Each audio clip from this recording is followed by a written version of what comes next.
Greetings, travelers. I'm Josh, And I'm Kahi, and we're the the Genshin Genshin guys. guys. Hey, everybody. I'm here, Josh, today with my co-host Kahi. Kahi, how you doing today? Well, I'm doing okay. Voice is still a little sore from getting caught in the rain the other day, but who knows? It might sound better by the time you are listening to this. We'll probably just be fixing it up in post from here on. But yeah, we got a lot to talk about for the Genshin news today. How about you, Josh? How are you? I'm doing all right. Also, not 100%, but with watching that trailer and seeing all the new information coming out, super excited. So, you know, rain or shine, sickness or no sickness, we will try to get out one episode of this podcast every week and see how long we can go. Of course, we will not kill ourselves, but at the same time, we want to do what we can to get something out there for you guys that are wanting to listen to a Genshin podcast. So, thank you for listening. As always, thank you, Kahi. All right, let's get into it today. Welcome. All this podcast is for fans of Genshin Impact, the mobile game made by Hoyoverse, formerly known as MiHoYo. Here we talk about our opinions, experiences, and dreams about Genshin Impact. If you like our show, don't forget to subscribe on Apple Music, Spotify, or wherever you are listening to the podcast. So I'll be introducing today's topics. My week in Genshin is our first topic, as always. And then we'll talk about Genshin news, Sumeru preview. There were two trailers that came out, a preview trailer and a full version 3.0 trailer, which we're very, very excited to talk about, which I'm sure most of you by this point have seen. If you have not seen it, go watch it right now. Go watch both of those trailers right now. The preview trailer is about 40 seconds. The full Sumeru trailer for 3.0 is including all the events and things that they talk about that are new. Is about 6 minutes. So if you have the time, go ahead and watch that first before listening, just so you can have some more context as to what we're going to talk about today. And the last thing we're going to talk about is our community discussion, as always. And in this community discussion, we're going to talk about the answers to our community question from last week that some of you guys posted on social media. And we will be talking about our new community question for you so we can keep the discussion going. Okay, so with that being said, let's get started with our first topic. As always, our weeks in Genshin. Kahi, let's start with you. How was your week in Genshin this past week? Still farming, still saving, still collecting all those primo gems from the mini game events. I just finished up the one with the co-op one, where you're on the water. I noticed something midway through my farming for like materials because I definitely need more, huh? Because I don't know how expensive everything else in the new patch is going to be, but I also need to build my artifacts for Dea, and I realized I can, do two birds, one stone, artifact farm, and just delete all the blues, and you get Mora. So I'm getting artifact sets, and I'm getting Mora, and I can't really farm for any other elemental stuff, and still got, I think I got about 8,000 Primo Gems and like 10 free wishes. So yeah, I'm pretty much set for my first banner pull. Nice. The more the merrier, right? E- Um, that was in Dory's little preview trailer in the version 3.0 trailer. It's like the more the merrier, and I was like, wow, that's so great for like a that is a merchant, good line. I like that. right? So for me, my week in Genshin, I actually was streaming a lot of Genshin. Some of you might have seen. I was helping my friend. I am still currently helping my friend, Kira. She's known as Ginger Gaiden on YouTube as well, and she is trying to catch up to the Genshin story so she can experience Sumeru like at the same time as everybody else. She's getting pretty close. She's gone through most of the Inazuma story, but she's having trouble. Like I think this is kind of like her first gotcha game with this sort of system of leveling the artifacts with the re-rolling for stats, like getting good stats and building your characters. So I'm helping her kind of understand that. Fortunately, Genshin makes it a little bit easier to understand because they have recommended sets and things like that for every character now. But yeah, her favorite character is Yanfei because she and Yanfei have the same birthday. So Yeah, that's like a really fun thing I've been doing, just helping my friend with co-op. We did the co-op events together, helping her try to do domains very quickly and trying to get her to build up and enjoy Genshin without dying to everything, because that is what will happen if you do not properly set your artifacts. So, yeah, so that was our weeks in Genshin. Next is Genshin news, and plus this is where the bulk of our discussion will be, which is the Sumeru preview discussion. Now, the first thing I want to talk about is that it was Amber's birthday on August 10th. So if you are a fan of Amber, which I know a lot of people are a fan of Amber's character, maybe not so much the kit. Maybe I maybe was she's about to not say. as, you know, We all have our maybe she's not so reasons. easy to use.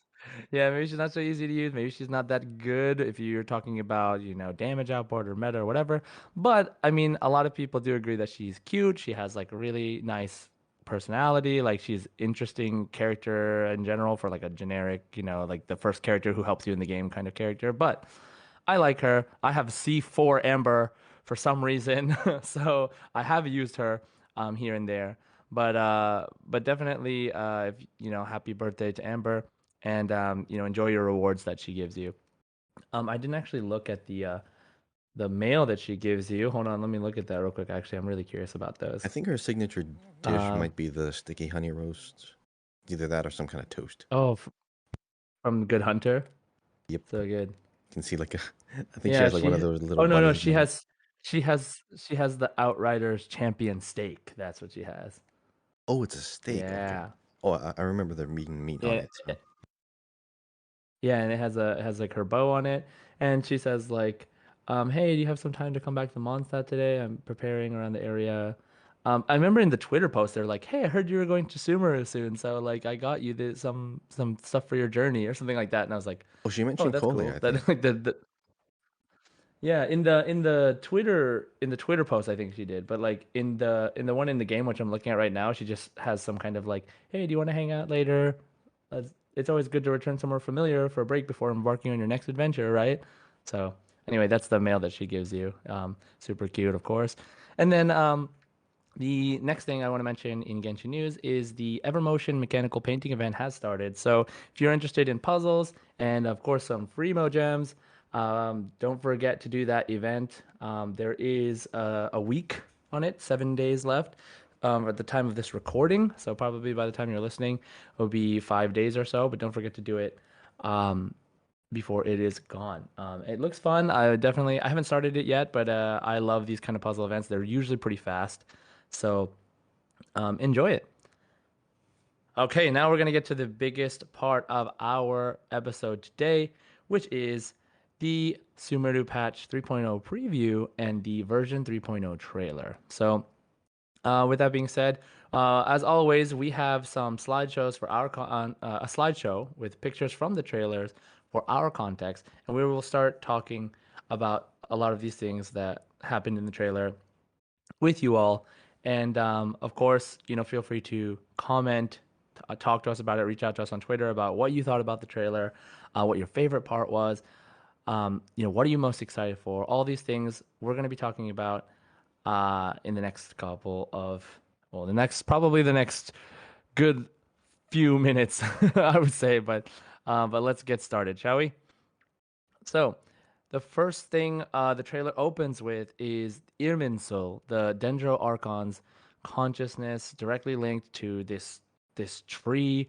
The Dendro Archon being the god of wisdom, and this sets the tone for the whole story. Obviously, we saw in the Fatui trailer giant tree burning. So, like, is this the giant tree? What does this have to do with that? Like, how exactly are they connected? We have a lot to find out. Of course, we're going to be doing a lot of speculating today, but they did show us a lot, so it's probably going to be the last time we can really speculate before the actual patch comes out. So let's do it. So Kahi, Irminsul, this tree, what do you think? All right, so for anyone who's trying to get some context or like maybe something relatable, it's basically the Awa tree from Avatar, or it's like Yggdrasil from all those kind of stories. It is the one big tree that everyone has to protect because it's just so important. And I'm pretty The sure, world tree. yeah, I'm pretty sure everyone can figure this out. Now, this is the one that's going to be burning. This is going to be the experiment in blasphemy, as we saw in the trailer. for the harbingers. This is the only one that kind of matches the description from way back then. So yeah, we're definitely going to be running into the harbingers this time around, but we don't know how far into the story we're going to see it. There is one picture at the near the end of this that I definitely want to bring back around, but this is like the beginning of the tree's look, almost like, and it's a prime. The tree leaves are pink and they're glowing, which is really nice. I thought they were just going to be like green, just like a normal tree, but this definitely looks important. Definitely looks lively, has a lot of energy coursing through it, and the tree's not directly connected to the ground. It's kind of like broken at the base, and there's like swirling wood kind of going around it. The light is coming from the top, so it is probably getting some, celestial energy from it as well. It could also be producing the light. My big worry is that in the far like back of this picture, it's like really foggy and red. So this picture might be of the fire coming towards the tree. Maybe this is part of a cutscene, and this area isn't going to be accessible only into like a certain part of the story. But definitely looking forward to climbing it, seeing what I'm going to find up there. Yeah, this is probably going to be a huge climax reveal moment for the story.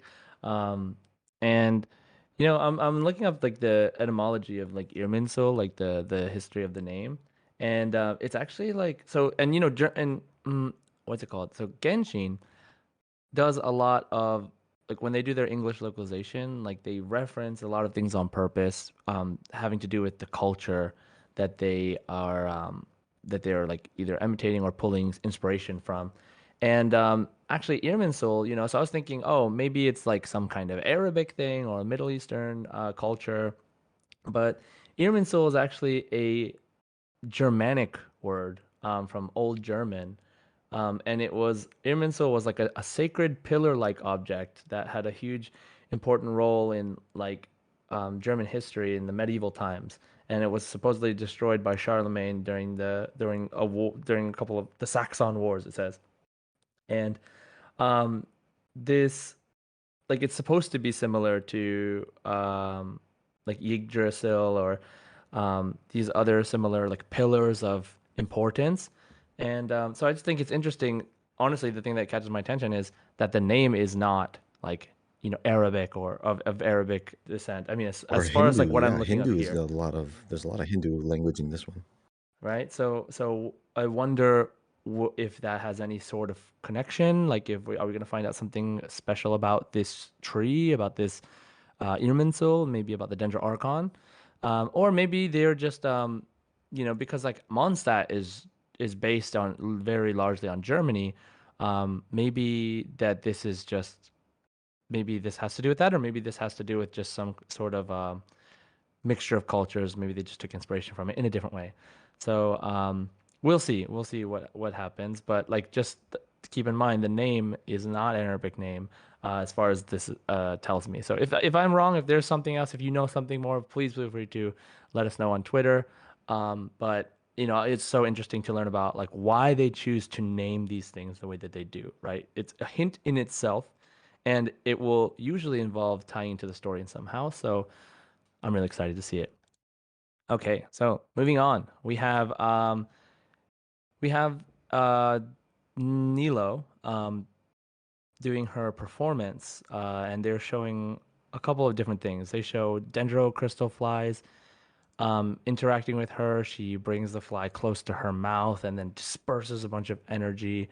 Um, and the energy goes into the woods, the tree that is nearby around her, outside. So a lot of really interesting things. Nilo is this really, I think a lot of people are really hyped for Nilo, not only because of her design, but also just because she is like really important. It looks like she's like this like exotic dancer in this culture of logic and seriousness. I don't know, like wisdom and seriousness, and she seems like from the trailer and the voice lines that were played that she plays a huge role in the culture by doing some event, which I forgot the name of right now. It's like Sarbezu or something like that.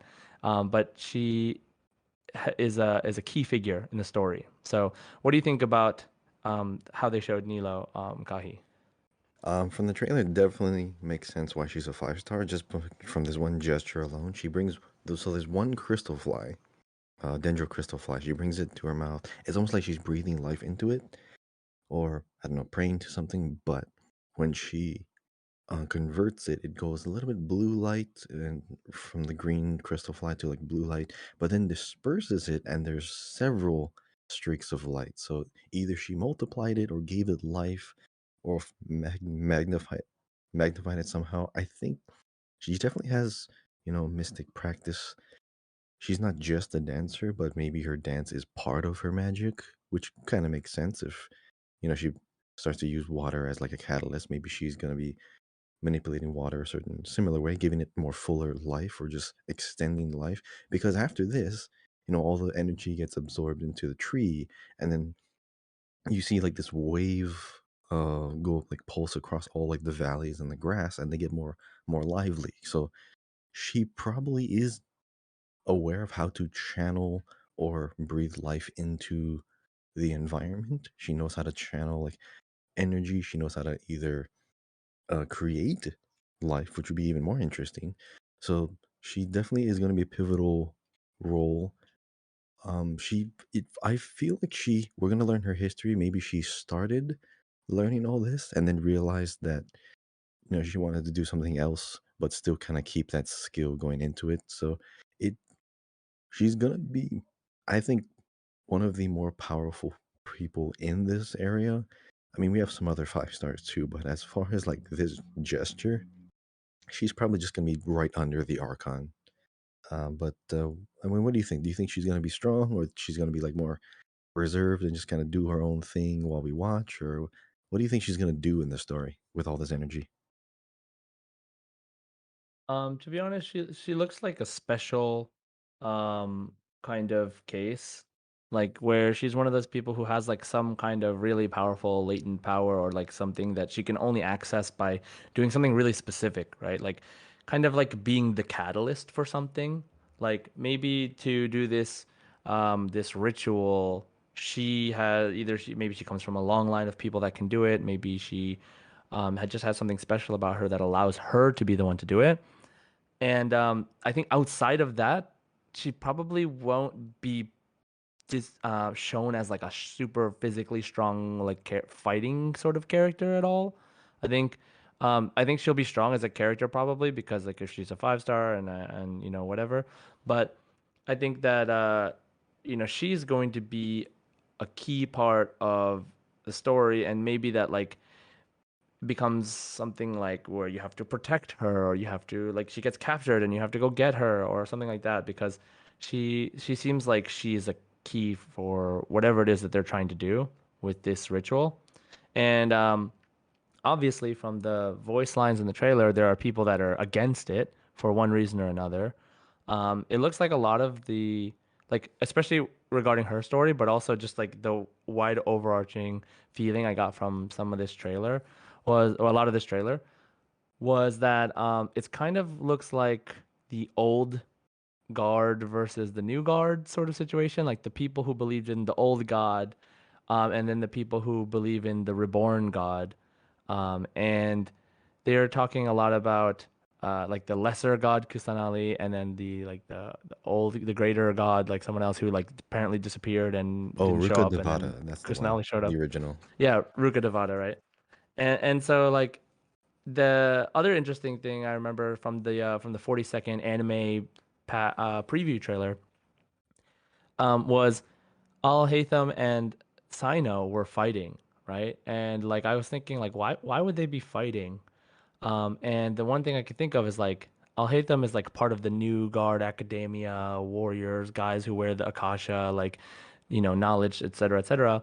And he's from the forest. And then Sino's from the desert part, it looks like from his clothes, etc. And maybe he focuses on protecting the old ways and the old gods. So maybe there's some kind of conflict there that's causing them to fight each other. And I thought that more so watching this longer trailer and listening to the story about like how could you believe in the the new god, like the old god, like all the stuff that they're talking about.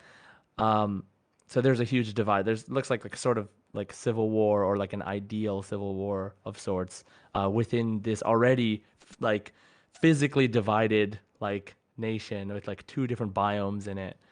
So I think Nilo is going to be or Nilo is going to be like a key figure in that story. But I don't think she's going to be like a super OP, like super strong character, at least story wise. So, but she's important.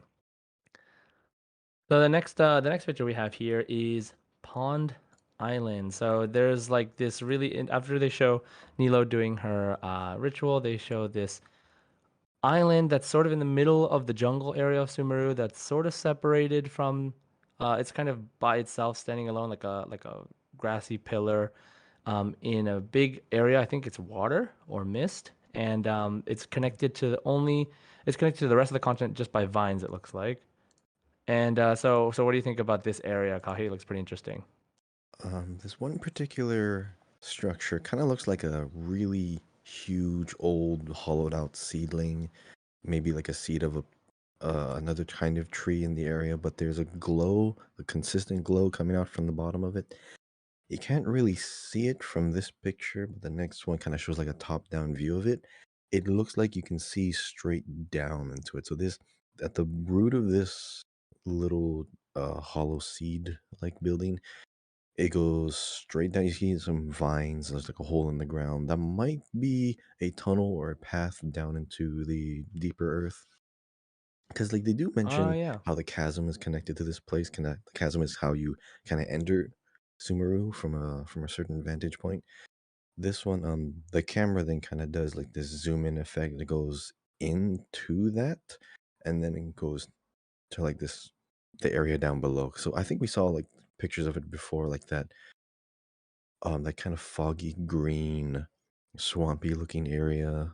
A little bit more dirt around, a little more of a cave. I think this is the entrance to either another domain or potentially that is just how you walk straight through to get to the connecting areas. But I do like how there's these really cool entryways to like another zone, like not just so much a teleport path, but like a little door, like a little crack in the wall where you just keep walking and walking, and it's kind of like that pseudo loading zone where like a traveling distance where you just keep walking and walking, and it's loading up all the all the environment in front of you. You just keep walking through that, and then you're at another area. So I kind of like that this area being an entry point to another place. It adds to that mystique. It adds to that whole like wonderful discovery aspect. So I'm looking forward to seeing if we go into that or if we come out of that. That's gonna be cool. Yeah, that's an interesting point. I haven't even put that much thought into like exactly how getting to Sumeru is going to be. Like it would like from the very first trailer that they showed, the first previous trailer where they like, wow, look at all the green and everything. It looks like it would be something like they just show up in the green. It doesn't like gradually become green. It looks like maybe they go underground, everything is underground, and then they come out and wow, everything's green now all of a sudden. So that actually makes a lot of sense. That this could be the way that they come out of. But it could also be the way that they go into the deeper area, which might be a separate area from like however we get there too, right? So we'll see. But that is I didn't even take that much note of this area in the trailer. But it's interesting that you pointed it out. It does look very significant. So next, so after that, they started showing us some of the characters a little bit. They showed us Kale and Tinari, yeah, his name. But they showed like a little bit of their abilities, their showcase, and didn't re exactly explain them yet. But we can see that they both kind of create like a area of dendro that affects enemies. Kale uses like a cat toy that she has, and Tanari uses his bow, and he like throws like a potion looking thing, so like a seed. But yeah, it looks like both of them are going to be able to turn entire area into like a dendro field, kind of like Diona's cryo space that she makes with her ultimate, um, or with her burst. So yeah, what did you think of Kole and Tanari, Kahi? So Cole's the 4 star. 4 star. Tainari's the 5 star, right? Just wanted to clarify. Yes, So and Tanari will also be in the standard banner after this event. So okay, that after is this raid good. up event, he will That is a be, good change. I yeah, like that.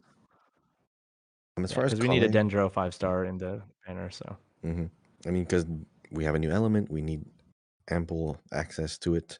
I mean, we always know the traveler is going to inherit all the other elements, anyways, but having a character that you can add to your team that still has the elements, so you can kind of traverse the planet or all the other places, solve the puzzles. They're both bow users, but I think honestly, Kale's boomerang ability is a little bit more interesting than just like a small little area of effect. Even if it's like a CC or a crowd control or just maybe like yeah, a damage over time. The fact that it can move around and you can manipulate where it kind of leans into, kind of like you're kiting it into like other enemies.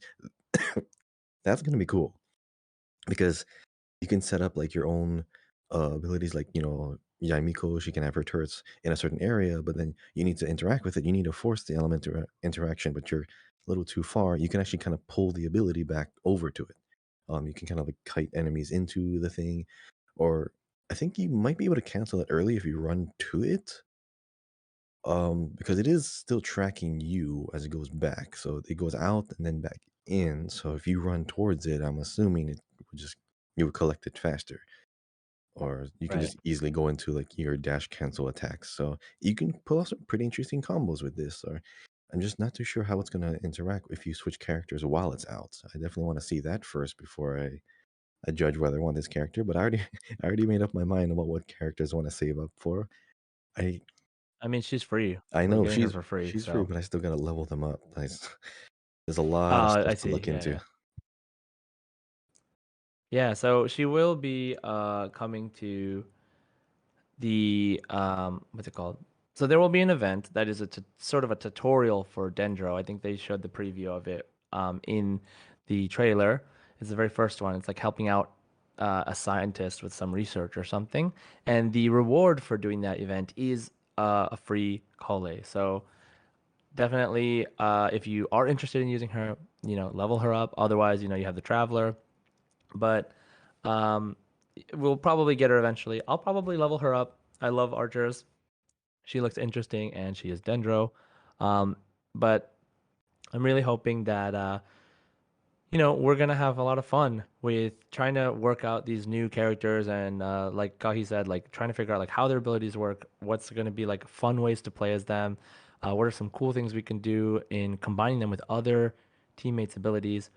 I'm not 100% sure yet, but also speaking onto that, Dendro is an ability sort of like, or is an element sort of like Geo and Anemo. So it doesn't mix with Geo and Anemo, but it will react with Cryo. I know it'll react with Pyro, Hydro, and Electro, but no word yet that I've heard on whether it reacts with Cryo. Have you heard anything about that yet, Kahi? Nope. The official videos only put out the 3 elements, and I believe they're just gonna start with that. They might just patch and update and maybe introduce new things later on. Who knows? Maybe when the Harbingers showed up, then they'll add the cryo interaction because they're all cryo. They're the cryo archons, lackeys. So that could be an Yeah. expansion. That could be an addition or a patch. But right now, it is only confirmed Pyro, Electro, Hydro. Yeah, so we'll see how they'll play into teams because Cryo I think is pretty strong right now. So we'll see how Dendro fits into that. If there's some way that like Dendro and Cryo don't affect each other, which to me is kind of weird, but I mean if there is a way that they don't affect each other, then it might make for some really interesting team compositions. So the next part, while they were introducing in between Jutsu, in between. Um, Kale and Tanari's ability showcases, they actually showed the area that they are fighting against and to protect Sumeru from, which is the Withering. And they say here in the trailer, the Withering has been recorded in Sumeru for millennia. It's said that it originates from the depths of the world. So, and they show this, the Withering place is, as the name suggests, it is a forest that is withering. There are trees that they're just like remaining roots and branches of trees that look really destroyed. The landscape is pretty barren. There are remnants of green, but it is mostly not alive, the plants that are there. So, what do you think about the withering, Kahi? I mean, it makes sense if you have an area with like really lush trees and greenery that there's going to be some part of this world that doesn't have that, the complete polar opposite, or perhaps like where a lot of the corruption and enemies are coming from because they're jealous of all the life and they want death. Who knows? But the Withering doesn't seem to have a lot of life at all. And when I mean life, I mean like NPCs. There's a big lack of NPCs around here. I mean, the only thing we see from this is maybe later on some ruin guards, but there's no wildlife, there's no people, there's no constructs at all, just the robots. So this place might be harmful to us, kind of like how when we went to Inazuma, there's that stretch of land that was hit with Raiden Shogun's attack. You get electrocuted if you're in there too long. They could bring that over here too, but it's zone wide, so you gotta have to maybe manage a resource to keep yourself from withering away. The other picture shows it's a little darker. It kind of looks like a chasm, but there's you can definitely see the sky. But the fact that it's so gloomy makes this look like a completely isolated area, maybe like a phased world where maybe you just travel far enough you get to it. This could also be underground. We don't know, but it has the same kind of color tone as the chasm, a little bit bluish hue, a little grays here and there.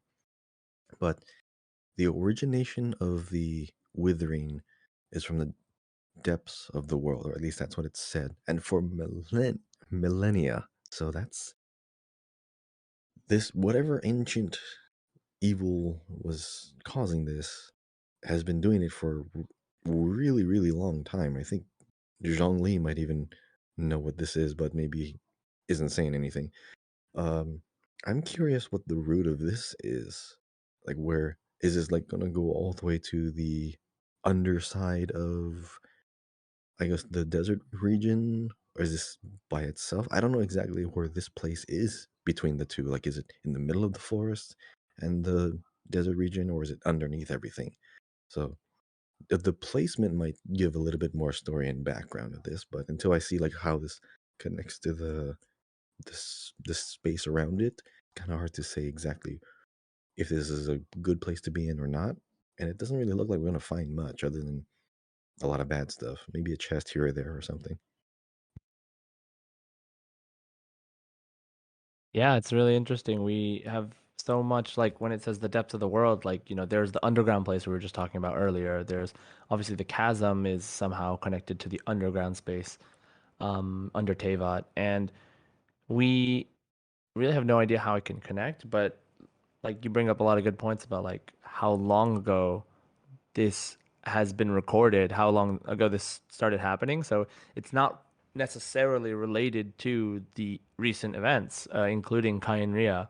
So very curious to see how they approach this area in the story. So moving on, we see the traveler with the Akasha system, which is kind of explained a little bit about connecting to the consciousness and the wisdom and being able to find. It's basically like having Google search in your ear, and you can find all the knowledge that you need, um, kind of at a moment's notice. I guess they can. It looks like they could probably use it to communicate as well.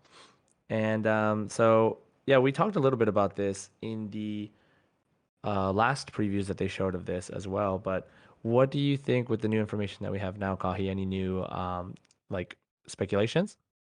So now we know that it can be bestowed upon someone. It's not something that is inherited through, lineage or childbirth, because it's not purely native to this area, these people. The traveler obviously can have it. That might just be because he's just gifted and he's just special, the main character, protagonist, plot armor and whatever. But the fact that some other people can also get it kind of leads me to think. Is someone going Yeah. to be pursuing this technology? Is someone trying, maybe wanting to get into this network and maybe misuse it, mishandle it? Because I don't know what if there's going to be some kind of feedback system if some outsider or intruder gets their hands on this and interacts with it. Do they get kind of like Right. blowback? Do they get pushback? Any kind of security system? Because when you talk about a flow of information, someone's going to be thinking about security.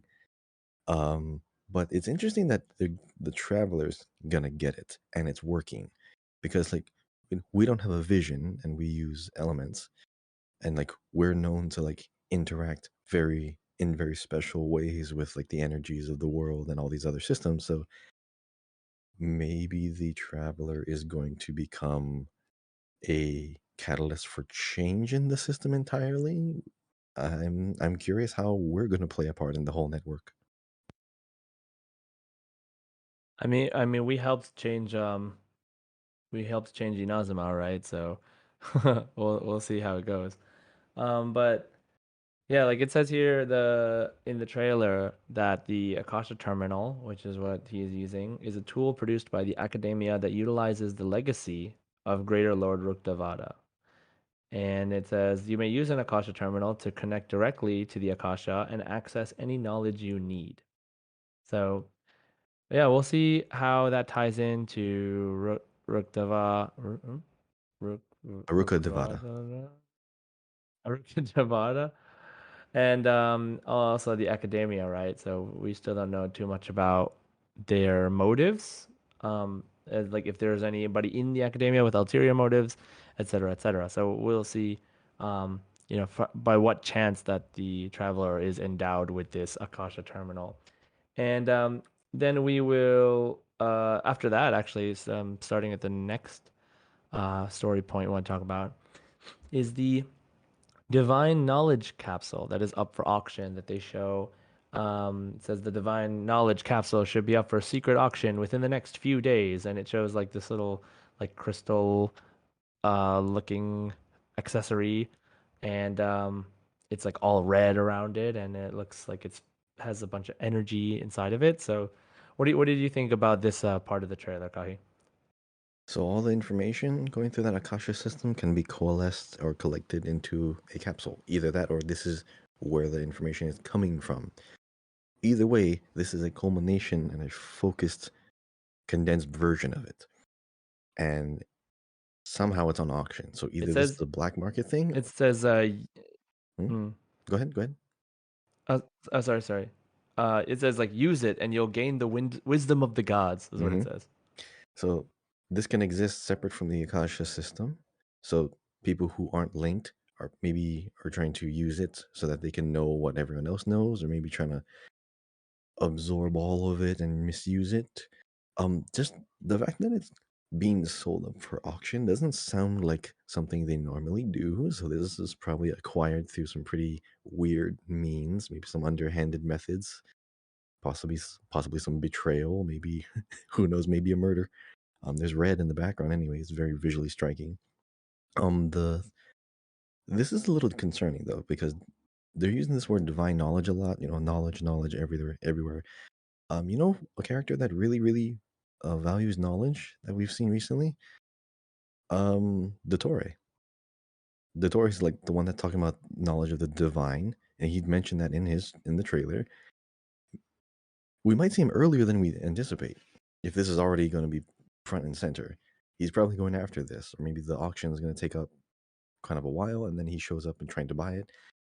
That could be his introduction. I'm trying to just find ways this story weaves in with the harbingers because a lot of these things Genshin always loves planting, you know, literal and figurative seeds in the stories here to let them kind of pop up later on down the road. Case in point, the Harbinger trailer. But I want to know who else is going after this thing because when you're talking about an auction, either it's like a very small group of people, or is it going to be like in a lineup of all kinds of other contraband? Is this the only thing on auction, right? So I want to know who else is going to be going after this because that's going to start bringing in a whole new cast of people.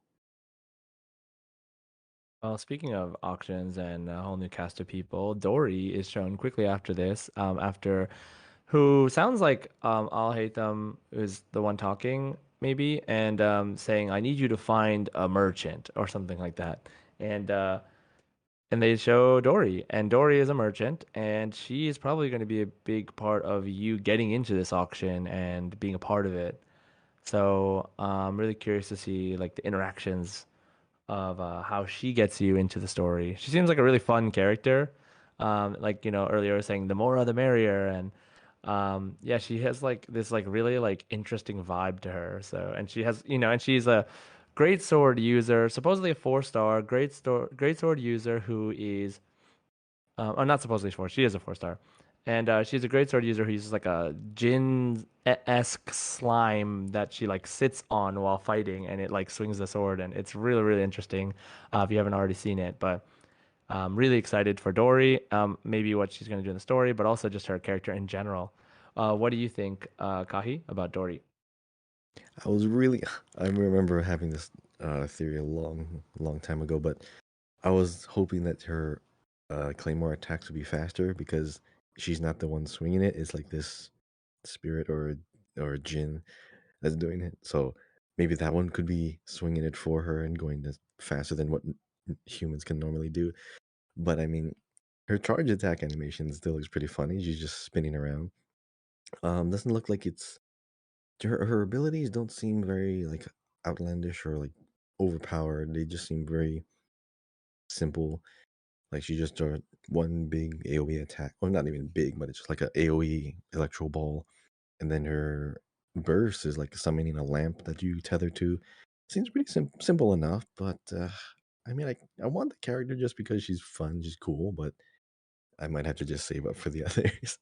If she shows up too early, I might just have to skip. Well, she is showing up in the next banners after. So, if you didn't already know, they showed that the first banner will be Kole will be rate up, and Tainari and Zhongli will be simultaneously rate up. So Zhongli and Tanari. And the next banners are Dory is rate up and Ganyu and Kokomi. So, Oh, if Kokomi's you coming don't already back. have Oh Ganyu, no, I have to man, get her. She's that is literally the last tempting. character I don't have. Yeah, because she's good So, DPS and heals. Ah, dang it. And she interacts with Dendro. yeah. Oh man. Oh, that's a Yeah. hard one. So I mean, but yeah, I mean, you if you get really lucky, you're by that time you'll probably have a bunch of gems saved up since you're not going to go for Tanari. But yeah, anyway, so got to plan your Primo gem saving around that if you are working more with the free to play gems. And yeah, so we'll see. We'll see what happens when she joins the parties and see what kind of comp she can be in. It'll be really fun, and I am really looking forward to her part in the story. So the next thing that they show in the trailers are what look like 3 new domain types.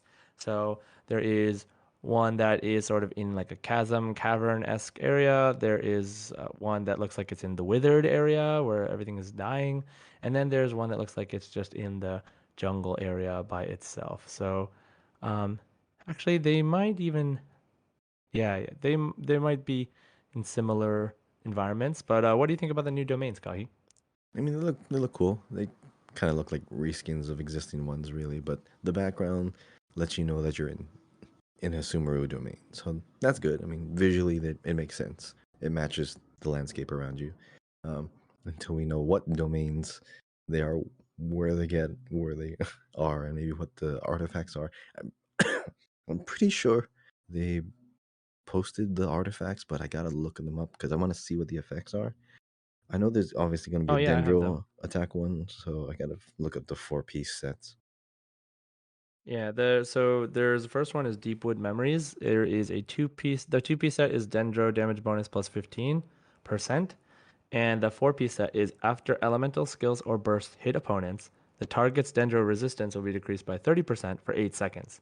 This effect can even be triggered if the character is not in the field. So for those like, Dendro area of effect abilities with Tenari and Kale that they have, it still works. So their Dendro resistance will be decreased. And I think from what we saw, what was it like when you use Dendro and Hydro together? That like makes these like exploding seeds that like do damage, I think, or heal or something. So there's that. And then the other artifact set is an Elemental Mastery two-piece set, Elemental Mastery plus 80. And then within this one's a little more complicated. It has to do with how what kinds of elements of teammates you have. So within 8 seconds of triggering an elemental reaction, the character equipping this will obtain buffs based on the elemental type of other party members. So for every party member whose elemental type is the same as the equipping character, uh, your attack is increased by 14%. So for each, so if you have a full team of Pyro, then your Pyro character that has this set equipped will have their attack increased by 14% times 3. So 42%. And then if you have different element to the character who has this equipped, party members, then your elemental mastery is increased by 50. So if you have this set on a pyro character, you have two pyro characters in your party, and then you have two hydro characters in your party, then the character with this set, if they are the character with this set will have the 14% attack bonus, and they'll have two of the elemental mastery increased by 50 bonus. So they'll have 100 extra elemental mastery and 14% attack. So it's really interesting because this really makes you think about what elements you are using in tandem with the character that you equip this with. So are you using a mono like team? Are you want to use three of the same kind of element for more attack buff, and then a different element for just the extra elemental mastery buff? But either way, it is interesting because no matter what team you have, you will get buffed. So uh, it's another thing to consider when building your team of characters based around the elements, which I think is pretty cool. I think we need a little bit more of that sometimes. But yeah, so that is the artifact set. And these are the domains, or one of these domains you will definitely be fighting to get that. And other domains will be what I assume are um, like character leveling up materials and weapon level up materials. Next in the trailer, they showed two interesting things. They showed a ruin guard trapped by like a dendro runic seal, and then they showed a new looking flying ruin guard that has like looks like kind of helicopter blade hands or something. It's really hard to explain, like scissor hands. So, what do you think of these enemies that they showed, Kahi? I think the one that's trapped by the shield is always going to be the most menacing because there's a reason why they're containing a ruin guard because it's gonna go berserk or that powerful. It has to be suppressed. The other one doesn't look like it was trapped at all, but it's interesting that these ones, especially the flying one, looks broken. Like when I look at it, Mm. it looks it's looking up. So either it's malfunctioning or broken, or because you can kind of see like the there's a tail on the thing. There's no arms. The arms are like either separated and are flying and floating around. There's like a tail that kind of looks like the serpent tail, and it kind of looks like the core of the other flying one. So it looks like a mashup of other ruin guards to me. So this is probably, and like there's withered trees around it. So it I'm thinking like ruin guards are kind of being toyed with over here. Like they're being created or like being mashed up. Like they got broken down and they're just being kind of collected together, all mishmashed, and creates a whole brand new ruin guard. Kind of gives it that kind of like a undead machine vibe to it. Like that's probably why there's no life around it, because life itself is being kind of twisted around. I don't know why this one just looks the scariest, because it just none of the parts look like they're supposed to be together. Yeah, they showed like a bunch of new things. They showed like stuff that they kind of showed before, like the mushroom birds. They showed like um the new electro plant, and then they have the ruin guards. So yeah, we're gonna see a lot of probably like big scary enemies, which is gonna be interesting at first, and then Probably will get used to them, but even now, like, when I see the some of those giant ruin guards, I'm like, okay, bye. Like, because if I don't have a team that's ready to take them on, then I'm just like not gonna bother because they're so strong. But I wonder like how often we will see these enemies, or if they will become world bosses that we have to go back and fight. We'll see. So yeah, so next on the list is we there is a device extracting energy from ley lines, like a green device that looks like a big giant vial. Um, and yeah, it looks like it's sapping energy from the area or being charged with energy. So what did you, is there some specific thing you want to talk about for this, Kahi? Yeah, who put it there? Like, why is this in the middle of like a deep part of Sumeru? Is it is there like a secret organization in Sumeru? Is it some foreign outsider? Because this is like all like brass and bronze looking metal, like copper like. I mean, it could be local technology, but why would they be doing that? Because they're trying to like live with the whole nature and forest and give life back into it. Because we saw Nilo earlier, like spreading life back into the plants. This one's completely draining it. It's like the antithesis to what they're trying to do. Is this foreign or is this a secret society in there? I I don't know for sure, but like the kind of metal that they're using is kind of similar to like the metal like the Fatui use in like the archipelago because we see kind of like copper like metal works there, and even like the new mechanical painting thing. I mean, the same color scheme, and they're from Fontaine. So is this Fontaine tech or is this Fatui? Is this somewhere else? I don't. It could be There's nobody academia, to. It could be maybe someone's evil and working with them because in Inazuma you had the commission houses working with the Fatui, so maybe these guys are also right? working with another country. So I really want to know who put this there.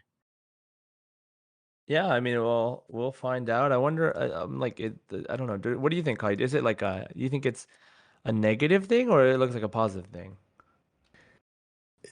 To me, it has to be negative because when I look at, especially early on, Nilo is giving life back into the forest. This machine, this artificial machine with no people around it to manage it, is taking it away. So someone's working against someone here. There's already like a conflict of interest there. Someone is trying to absorb this energy, use it for some other machinery, use it to power something else, or just steal power and energy as a resource and maybe ship it back home. It looks foreign to me. If I had to settle on foreign or some secret underground society, someone else probably snuck in here, put the technology in it, and is hiding somewhere else, maybe nearby. I mean, it could be one of the characters for all we know. All these playable characters, but I want. Of course, we're gonna find out in the story, but like, there's all these things that just little questions that they bring up. It just thickens the plot, and it just creates more branches of other sub stories going on with the main plot. So it kind of flushes out the story in multiple directions here. I like it. Nice. I was thinking like, is it possible that they're trying to gather energy to fight the withering? Question mark? I don't know. That could work because Right? they Like gotta move the get life this over. energy. Yeah, they gotta move it in that other Yeah. place. Yeah, But you it might be does seem right. like a very fatui. It does seem like a very fatui thing to do, though. So, um, we'll see where it goes in the story. Okay, so next is like a really, really interesting part, where it looks like someone used, like they say, it looks like he used the divine knowledge capsule, and you are fighting alongside Al Haytham. Um, and man, Al Haytham just looks so badass. And then, shortly after, like you're showing a guy who is like in pain. He's screaming in pain, and Paimon's like, "Hey, hey, what's wrong?" I don't know if she's talking to the guy or if she's talking to someone else, but they made it seem like this guy was in pain, and then they quickly switch over to another cutscene of a machine that looks like it's in pain at the same time. And so what is the link there, Kahi? What are your ideas on that? So the way they filmed this, you have the machine kneeling down in pain at the same time the guy is sane and screeching in pain, indicates a shared consciousness kind of thing. Now we have the Akasha system, which is also kind of a shared consciousness in a way because you're getting knowledge from something else or someone else, who knows. But we have a ruin guard that can be linked to a human's mind. And this one, just shortly before this, you saw like this one little machine. It looks lighter colored than the other ones. So there's something unique about this one. Just walking around the forest by itself, not really attacking anyone, but this is able to connect to a person's mind, potentially be controlled by the person, or maybe the machine is trying to, get information from the human. Maybe it's a reverse. But the fact that there is a implication of shared consciousness with machines indicates maybe are all the ruin guards like this? Because we found out like an interesting backstory about the Hilichurls, about they were an actual race of people a long, long time ago in Kyria. Are we learning more about the ruin guards' history now and how they are more closely linked to people than we think? So I really want to see the story behind this little uniquely colored ruin machine. And it's like a little crab crawler, so it doesn't look too menacing. It might even look cute or might even act cute. We have no idea. I wonder if they're going to give Mhm. this thing a voice. Oh yeah, that'd be really interesting. Okay, so and then after that we have a couple more things. We have this like semi-generic figurehead guy who is like he looks like they're making it sound like he's the one of the elders who's like against everything and something. That's what it makes it seem like. Um Followed by yeah, like they show a broken seed. Is that right? So they have this guy talking. They show this broken seed. Um, they start showing us a lot more of the giant ruin guard from the inside as well. So, what do you think about this and how it's all connected, Kahi? So this little broken seed thing, this little cracked orange, oh no, sorry, not orange, but purple glowing orb. Looks like there's a smaller, pink seed inside of it, like a magenta. So there's a core inside of this orb. Um, and then they flash to like the core of the ruin guards, the big one that's kind of caked into the earth that we saw earlier from the previous trailers. We're seeing the inside and the machines and the technology inside of that. Um, it looks like it looks like people are supposed to be inside of this operating it. So this machine definitely could house easily at least a dozen people or more, like a crew of possibly even dozens, because it just keeps going up and there's guardrails. You wouldn't put guardrails if people aren't supposed to be there. So it looks like this was supposed to be like a ship of some sort. Kind of looks like the Enterprise core, and then you have like the different levels kind of Hmm. overlooking it. And it kind of flashes back to that glowing pond building. Remember, like from earlier in the trailer, so that building that's in the middle of that pond or lake in the forest, glowing, Right. a lot of energy in it. So like these things are all kind of flashing all at the same time. So is all of these events happening at the same point in the story? That would be cool because Mm, you got to go from like quest area here, and then you kind of feel the panic that you got to keep going to this area, solve that issue, go right over to this other area, solve that issue, because it's affecting the entire the entire continent perhaps. So it's getting pretty hectic, and it's getting really interesting to see what exactly is the link between all of this. Is all of this caused by one thing? And I really want to know who set all of this into motion. yeah, well, we will after we play it. Yeah, so we'll see. Like there's a lot of it does look like a lot of stuff is happening and I think they do it on purpose because of I mean, of course this kind of speculation, but at the same time it's really uh what's it called? Like it really gives us not a clear picture of like what's happening. So I hope it that the story doesn't become too predictable in any sort of way. Um, I mean, even if it does, as long as it happens and it's really good quality and happens in a cool way, then that's fine. But I have a feeling that just with the way that they're setting it up, with this ritual, with this like the system, the reborn god, like all this stuff that's happening, I think it's going to be a really interesting story. and I hope that it makes sense because like it could look like it could go off the rails pretty easily, but I'm gonna go ahead and just hope that the Genshin story writers are really really into it and they give us a really good story. So yeah, so they have all this glowing stuff. They have the core, the inside, the ruin guard. There is Aether with a flower crown. So please explain this picture, Kahi.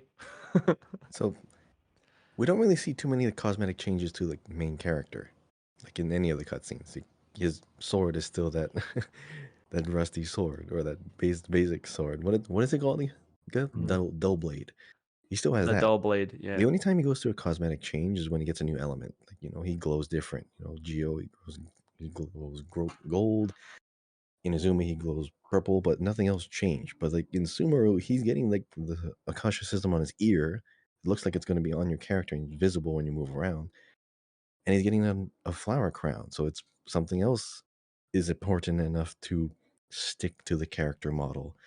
um this could be important because it's like, when do they ever do cosmetic changes at all to any of the characters for a good reason? I mean, we have a whole event just for making a new outfit. Maybe there's something in the story related to that because they chose to show this in the middle of it all. Just like that little scene from earlier, shooting a whole laser at you, like while you're guarding with your sword with that flower crown. Maybe the crown's going to protect you. um but yeah, that Maybe it's could part of the have. ritual that Nilo does.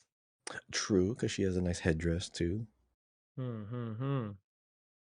Interesting. So we have Flower Crown Aether in the trailer. Looks like he's fighting something.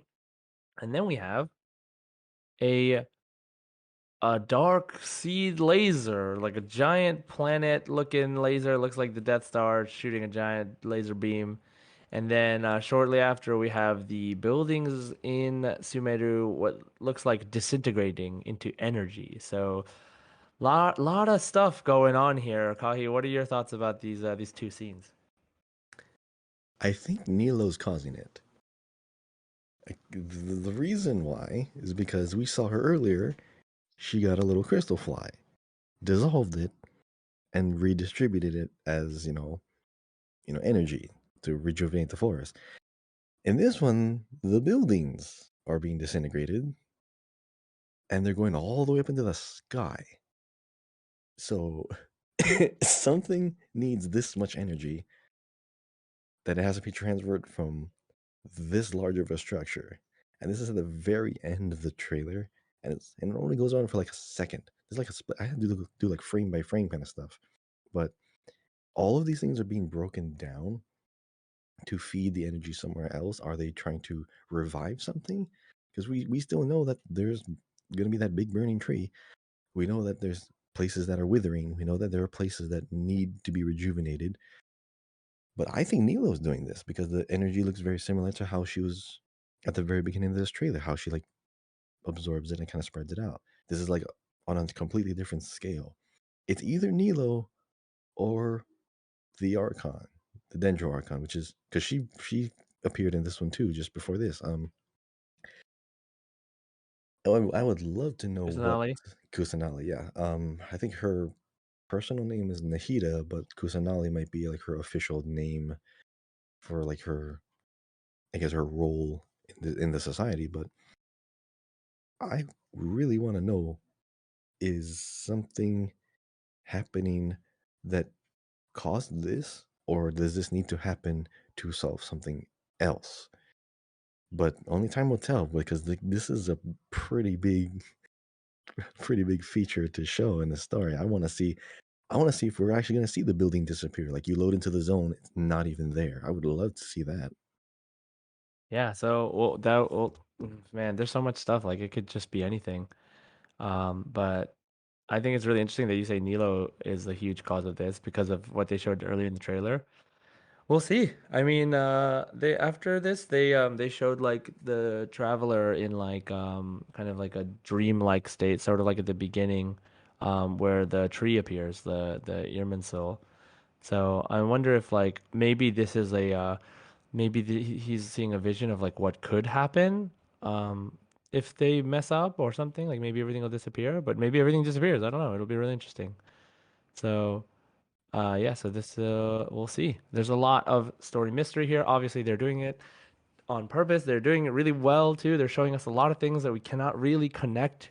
Um, and obviously we don't have context of the actual culture of the place. So, we're going to be learning a lot of information at once. Once the patch actually drops, once we start playing through the story ourselves. But it's going to be really fun, and hope that you guys enjoy it as much as we will. So, the last thing they showed, so in the trailer, they actually, after the main story trailer was done, they showed a bunch of events and things that are coming to the game, which we will talk more about as they actually come to the game, as we get to play them ourselves. But you can always go ahead and see the preview on that trailer.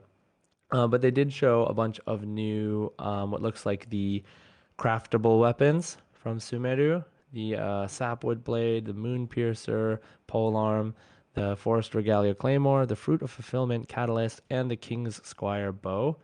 I believe these are the 4-star craftable weapons, um, using the prototype items. What do you think of these new items, Kahi? You like the aesthetic? I really do like the aesthetic because I mean, you can obviously tell like the woodworking. You can see like how the catalyst has like this overgrown look to it, like it's surrounded by you know, aged wood. I like the theme. I mean, the colors are good too. Light brown and green, very warm, earthy colors. I like especially the sword, the sapwood blade, because it's very sharp, very slightly curved, like a good gold metal like covering the hilt. It's really cool. That catalyst is very unique though. Kind of looks like a heart shaped. Um, Polearm kind of Hmm. looks like a twig, so kind of underwhelming.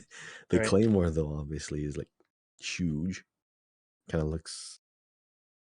Uh oh no, yeah. I was trying to see if there was like some kind of picture in it, but no, it's just broken wood, but just spread out, and the green glow is coming from the inside of the sword. That's cool. But yeah, cool thematic weapons. Oh, there's one more picture I forgot to add to this, and it's from I think it's from the Japan PlayStation official official group, the Twitter, because it showed off like The all the Twitter. characters. Yep. Let me see if I Yep. can Yep. add it. Do you see that one? The one I'm talking about? I Oh, saw yeah. it before. Yeah. So that picture has five people in it. So there's Tignari on the left. We have Nilo. We have Nihida, the Archon in the middle. Dea and Al-Haytham. Now, we know four of these people are 5 stars. But if they chose to put Dea here too, does that mean she's going to be a 5 star? I really hope she is. Because even in that animated trailer, her sword wasn't on this Oh yeah. banner. I mean, I think she's a 5 star. Yeah, I think she's a 5 star. Okay, that's I going to be never even didn't think she better. was a Because I five don't know star. why I was thinking she was a Yeah. 4 star, but Yeah. oh man, Because that's going to because the five last star. character that looked like that you were really excited for happened to be a four To be, star yeah, Beto is Beto. exactly right. Even Ning Wong. But like, yeah, this is definitely two of the characters I want are on this picture. So this is gonna be a Yeah, good, I put the picture. yeah, this is gonna be a good something to hold me over until she actually finally arrives. I can Yeah. spend all my This is primo a gems. this is a very nice desktop Oh, I wallpaper. love this picture. It's so good, very bright and Yeah, colorful. I think these are the Sumeru 5 stars, Mm-hmm. like as of right Gotta now be. that they've shown. Yeah, there's just so much to look forward to, so much to think about. Obviously, we've been doing a lot of these like speculation episodes recently because there is just so much that they're showing us. Um, and we're kind of almost like documenting our thoughts about it so that when we get to that point and we figure out how it actually happened, we can kind of compare like, oh, okay, so this is what we thought and this is what actually happened, and I think that'll be really interesting by itself. But in the future, we would definitely like to do more things in the podcast related to like team building, into artifacts, stats, things like that as well, just as things come up. But we also want to do our own deep dives and learn more about the lore, so we will be talking about more things like that. Not everything we talk about will be Sumeru for sure, but we will be excited to talk about that, things we want to talk about, and anything you guys want to request as well, people listening. So, So yeah, so that's our very quick uh thoughts about the Sumeru trailer. There was still so much more we didn't even talk about, that it would just take so long to talk about if we went over every scene by scene, which I'm sure there are videos of that on YouTube. But we just want to kind of give you something to listen to. Talking about the new Genshin stuff that's coming out soon, getting really excited for it, and we will be excited to cover this information as we go forward together. What I love about Genshin is that it's basically globally released at the same time, like within a day or so. So, there's not much chance for like super spoilers. There's not chance for like, oh, China got the game like, a long time ago and we're just catching up. Like even for like Japan to America, it's pretty much the same timing. So we can all really experience together. Um, now so we've talked about Sumeru a lot. The last segment of our episode today is going to be the community question. So, of course, we want to ask what are you excited about Sumeru? From these trailers, what was the most interesting thing to you? Is there anything that you know that we don't, that is not leaked, that is official, that you want to share with us? Please let us know on Twitter or comment on Spotify or Apple Podcast. But our community question for last week first was if you could play as any non-boss enemy unit, who would you pick? And we got some really interesting answers from some people on Google Podcasts and Spotify, which are uh, Langerak said Geovishap Hatchling, which is like wait, Kahi, didn't you say you wanted to be a Geovishap Hatchling? Was that you? No, you said you wanted to be the the The the, Black the Black Serpent Guard, Guard. Yeah, Black but Serpent Guard. Geovishap Hatchling would Yeah, be yeah. so annoying. Oh my Oh, god. if you were playing as a Geovishap hatchling, it would be like being like Sayu and just like rolling around like It's cool, but I "Rrr." mean, I'm still getting like PTSD from like trying to kill those things because Oh they my roll around gosh. so fast, disappear on the ground, Yeah. hit you hard, and you can't stun them in the middle of attacks. I mean, you have to like Yeah. freeze That's them why to I'd do freeze anything. them. Oh my god, they're Yeah. annoying. So Geovishap hatchling, great call. If you can ever get the ability to play as a Geovishap hatchling and invade someone's game, please invade Kahi's. So the next the next person is Jengalin, who I would love to play as a Hilichurl. Hands down, best answer. That's it. I think this is the best answer. Playing as a Hilichurl is ideal. And there's so many Hilichurls. I'm really curious which kind you're mentioning specifically, or do you just mean like the generic Hilichurl that just sits around, sleeps around, sits by the campfire and has like a club? Like, which Hilichurl are you most interested in, Jangolin? But Hilichurls are great. So you basically want to play as a Kyan Rian then.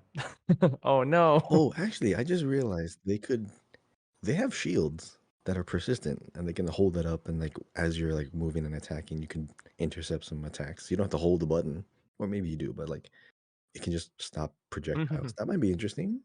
That might be cool. the Hilichurl? Yeah, because they have like ones with shields, they have ones with Yeah, what kind? Because crossbows. there are shields and there are ones that don't have shields, so I'm really curious. I feel like they could make a whole spin-off mini game about just playing everybody playing as Hilichurls. Like that would be really funny. Let's see. Tanoshi. Tanoshi says the Hydro Abyss Lecter because they can spam their spin move. Yeah, that sounds OP. That sounds like something that sounds like something I could see easily being a favorite thing to Ayato on play as. steroids. Right? Ayato just like spinning around like and never getting damaged. Okay. Um, Pimzo Balto. Hey, Pimzo. Maybe the floating hydro mushrooms in the chasm. Totally didn't forget what the name was. Well, I totally forgot what the name was, but yes, I do know what you're talking about. The floating hydro mushrooms. Do you know the names of those, Kahi? Nope. Little forgettable enemies, but like Floating floating hydro. enemies that kind of like fire at you. Because I really hate those specters because they Wait, float too it's high literally up. just called floating hydro fungus. Like that's just the name. Well, there you go. Easily Hey, there you forgettable, but go. easy to name too. All right, guys, thank you for letting us know your answers to the community question. Always fun to hear, where people's thoughts are in regards to like, oh, which NPCs do you really like? Which enemies do you really like? It's really really different depending on how everyone plays the game, right? And that's one of the cool things about a game like Genshin, where you can, depending on your favorite character, depending on how you progress, like if you rush story or if you just like taking your time and exploring, you experience like different things with different enemies, right? Like, I think everybody experienced the same PTSD with Geovish hatchlings, but I don't know, maybe, maybe maybe that inspires you to want to play as them. So, we do have a new community question for you, which is a question that I think about all the time. But what game slash franchise crossover would you want in Genshin Impact? I think we kind of briefly, I mentioned this before because like I really like Aloy. She's in the game. She's the only crossover, but I love crossovers in general. And the only reason I'm playing as Aloy is because she's the only crossover. Like I just feel like it's really cool that she's in the game, and I wanted to appreciate that fact. And they have other games. Hoyoverse has had other games where they have crossovers, like in Honkai Third. They actually had Neon Genesis Evangelion crossover, and so I actually have what's her name? The girl with the red hair, Asuka, Asuka. from Neon Genesis. Yeah, I have her in Honkai the Third, and she's really cool because she just like fights alongside everybody else. So, here's to hoping that Genshin, as big as it is, will get some really cool collabs in the future. I think right now they're really focusing on on Genshin itself and building its world. But I would love to see more crossovers for sure. But for now, like, what crossover would I want to see sooner rather than later? Honestly, at this point, and it's been happening, but like my favorite two crossovers for anything, like this crossover will basically get me to play whatever game it is, and it's either Persona 5 or Nier Automata. Like I those are my knew you were gonna two. say Like if Nier. I see a crossover, They've crossed over yeah, so because many if I see a games. crossover for those, if I see that, I'm like, okay, I'm gonna try that game then because like I want Nier, I want like 2B, I want A2, or like for Persona 5, like I want Joker and I want Queen. So like those are my top two favorite collabs at the moment, and they're like some of my favorite games. Actually, they're in my top five favorite games of all time. So um yeah, definitely would want to see those. What about you, Kahi? Fire Emblem, because there's so many characters they could choose from, and some of them kind of play similarly. But come on, you have like Marth, Roy, the two main guys for so long. Ike could be like Claymore user, and then you can even have like someone using a catalyst. What was that dragon girl's name from Fire Emblem? Iki? Tiki, is that her name? I mean, I know there's like a few like dragons that turn into humans, but like there's like so yeah, Fire Emblem has a good cast of characters that would definitely draw a lot of attention towards the game because I really want to see how they would play out in the game itself. Because I know there's like you could have basic skills in a burst, and then you could have like a passive where like some like Roy's sword just lights on fire all the time. That'd be cool. Um, Well, let me ask you, what about a non-Nintendo crossover? Because I have a feeling Nintendo will never cross over with this game. yeah, you're right. Non Nintendo. If we had to think, maybe Sony. What a good Sony game. Can you imagine So we Spider have we Man? have so Sony is Horizon is Sony, Yeah. right? So like so that's very possible. Oh, Can I imagine a imagine Spider who? Man one. You could have like a catalyst, and the catalyst would just shoot webs. I mean, geez, that'd be crazy. Dude, what if they just add God of War or Assassin's Creed, like just straight up? Like, Young versions of Kratos. oh my God. Yeah, but I'm curious what other everyone else would come out with. Yeah, like what other games or maybe just stories or movies that you want to see do a crossover with Genshin. That'd be cool to find out what people want to see in this. Maybe convert from live action to animation, see how that translates. Yeah, or even just anime crossovers, like just straight up anime characters crossing over into this game. So yeah, what do you guys want to see? What game franchise crossover do you want to see in Genshin? Just anything. What would you want to see? Let us know in the comments or on Twitter or on the Spotify community question that I will be adding to this podcast. So thank you everybody for listening. That about wraps up our show for today. So actually, originally we were going to talk a little bit more about Tower of Fantasy, the game that came out recently that's sort of similar to Genshin, but is an MMO. And they're very different, but there are a lot of things you can compare with the two games. So if you are interested, I have been streaming it a little bit. I streaming Genshin and Tower Fantasy a little bit recently. And we plan on talking about it a little bit next week of the last podcast before what I believe will be the last podcast before Sumeru drops. Of course, this is a Genshin focused podcast, so most of our discussions will be around Genshin. But the comparison I think is very important. So, and if anything, as well, Genshin updates fairly often. And so, if there are any major updates or major things that happen with Genshin, we'll always prioritize Genshin. So, don't ever feel like, oh, I don't want to listen to this episode because it's not about Genshin. No, it will always focus on Genshin. There are other similar games that are relevant to Genshin, so we will talk about those as well. But anyways, guys, thanks for listening. Leave us a comment and a review. If you leave a 5-star review in the form of a question, then we may answer on the next episode of the podcast. Don't forget to subscribe on Apple Podcasts, Spotify, wherever you are listening. Follow us on Twitter as well, Genshin Guys Pod, right? Once again, at Genshin Guys Pod. And see you soon. May your wishes be granted. Enjoy.